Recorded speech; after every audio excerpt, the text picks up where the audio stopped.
Okay, my friends.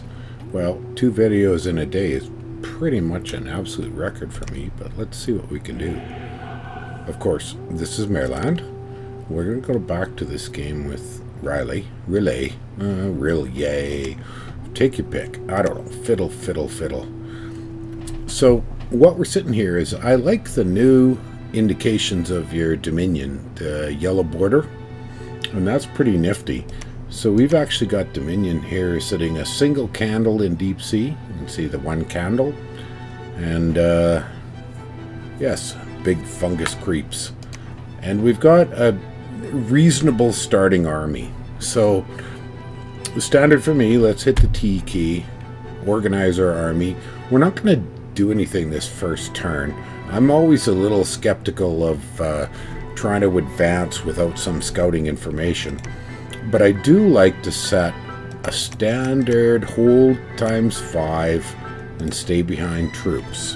And then what you do, hold your mouse over that, hit Control 1, and now that's a standard setting you could set. So if I move my mouse over my scout there, and I press, oh, it's not working. Okay, Control 1, and then 1. There we go. Except that's not actually a set of commands we want to use for a scout.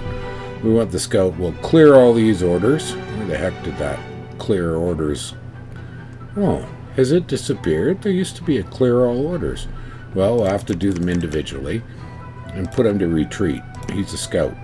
I generally make the effort. It's a little bit of micro, but set your scout in the back in a corner on retreat. And then let's just set up this basic commander. Like to set him in the middle. Now I've got, interestingly here, we've got some Tritons. Notice that they have an underwater map move, no, not a map move, a combat speed of 20. That's pretty useful. So one of the things I tend to do when I have underwater troops with Tritons is set them on hold and attack rear. And then I'm going to set these guys in front of them. They're a great deal slower. Here, check out their map move.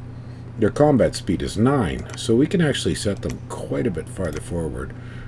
And what the plan is they will engage the front line of the opponent, and the Tritons here that are more than 2 times faster will go roaring across it in the back.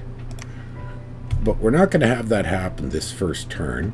For the first turn, I'm going to profitize, or make my profit out of my starting commander. He's a little tougher than the scout. Some people like to profit a scout. I'm not that fond of that.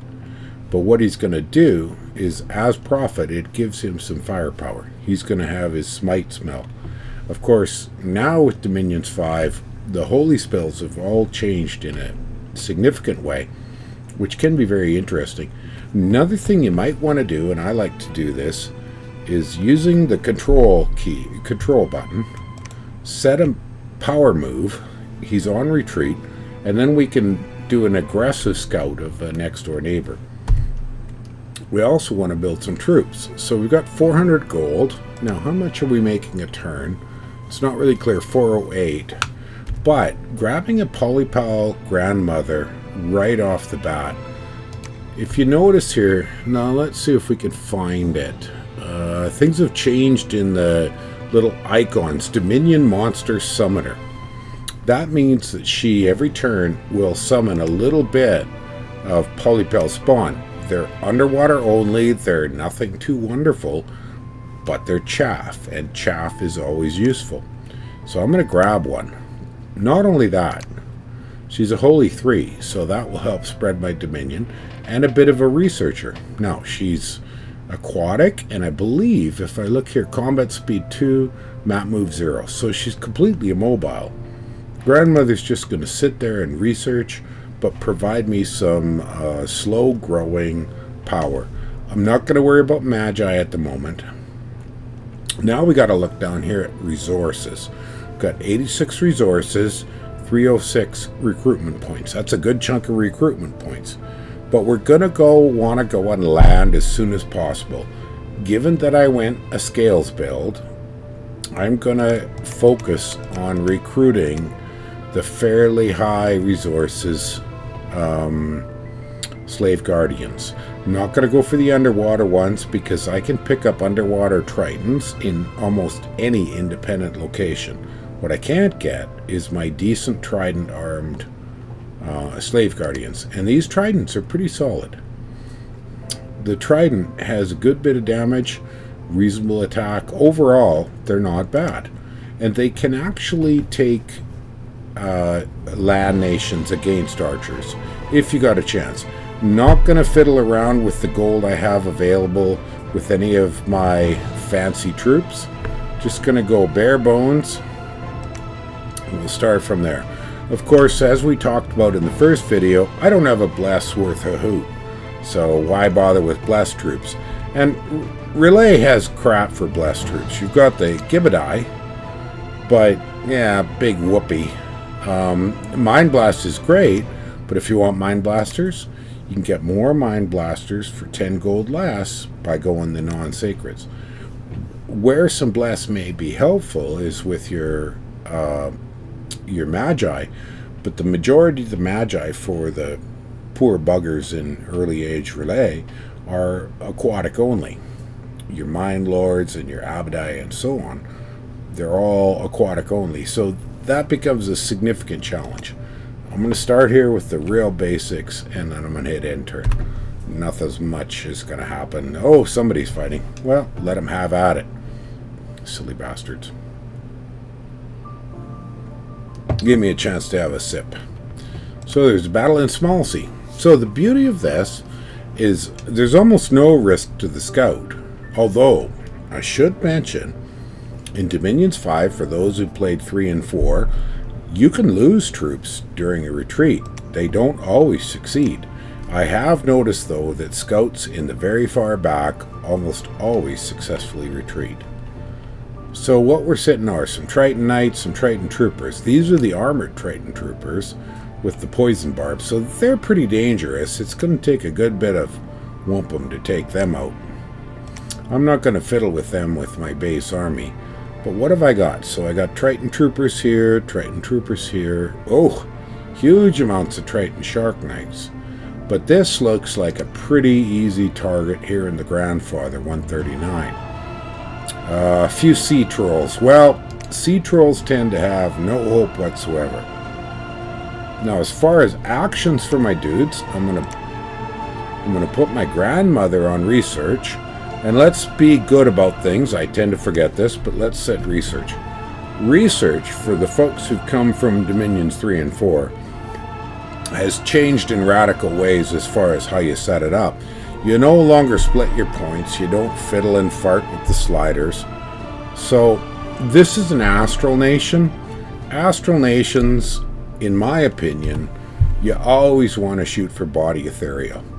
It's a cheap, easy spell that powers up any solid advanced troops or more powerful troops from the back. So I almost always shoot for Alteration 4 as my beginning. You can mix this up, but this is how I tend to play Astral Nations. So I'm going to just set that. She's not making a heck of a lot of research points, 10 per month. But still, that grandmother's not too shabby, and look at that. She's already got one little goofy Polypal Spawn, not Spall. So that's not too shabby. Could do worse. So I'm going to put my new Slave Guardians in with the weaker ones. The ones I had were the unarmored ones. They've still got the Trident, so they kill well. And I think it's time to see if we can take over a province. So these are spear-armed Tritons. I could see the spears, especially if you zoom in. These are the dagger-armed. Oh, they're Shark Tribe.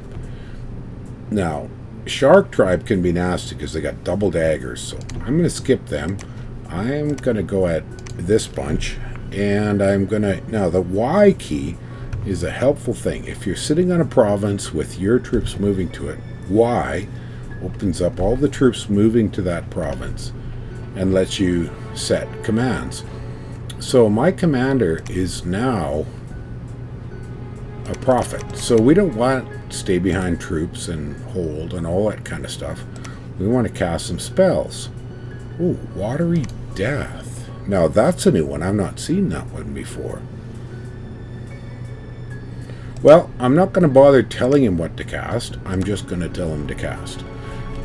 My experience is, unless you've got a very specific set of spells you want to cast, you're better off to let your commander make his own decisions.